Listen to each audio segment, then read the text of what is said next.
అంటే చిన్నదానికి లాస్ట్ అట్లా నేను అన్నం ఇచ్చి పంపించున్నానండి, రోటీస్ కాదు. దానికి ఒక్కదానికి పొద్దున రోటీ ఎక్కడైతుందండి. తర్వాత నిదానంగా చేసి మా ఆయనకు ఇచ్చాను. ఆ అన్నం కొంచెం మిగిలింది, మా ఆయన అన్నం తిని రోటీస్ పట్టుకెళ్ళారనమాట. ఇలా ఉంటుంది మా ఇంట్లో. ఇదైతే ఈరోజు ఆకుకూరలు ఒలుచుకుంటూ మాట్లాడుతున్నాను. అంటే అలా మా ఇంట్లో అడ్జస్ట్మెంట్ ఎట్లుంటాయని వీడియోలో చెప్తున్నాను. మాకు ఇక్కడ పాలకూర అండి, మన వైపులాగా చిన్న కట్ట ఇయ్యరండి, పెద్ద కట్ట ఇస్తారు కంపల్సరీ. అంత పెద్ద కట్ట ఏం చేసుకోవాలండి? మనకేమో పప్పుకు మాత్రమే ఇష్టము.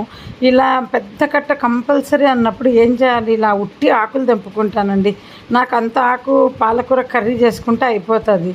లేదా రవ్వ రొట్టి చేస్తుంటా కదా నేను, పాలక రొట్టి, దాంట్లోకి ఉట్టి పప్పు కడుగు తీయనియ్యారండి. నేను వెళ్తే గానా చిన్న కట్ట ఇయ్యనంటే కొనుక్కోకుండానే వస్తాం. మా ఆయన అయితే ఇంక ఇయ్యనంటున్నారని 15 రూపాయలు ఇదొక రూల్ పెట్టినారు. హైదరాబాద్లో కూడా అప్పట్లో అండి మాకు ఇట్లాగే చెప్పేవాళ్ళు.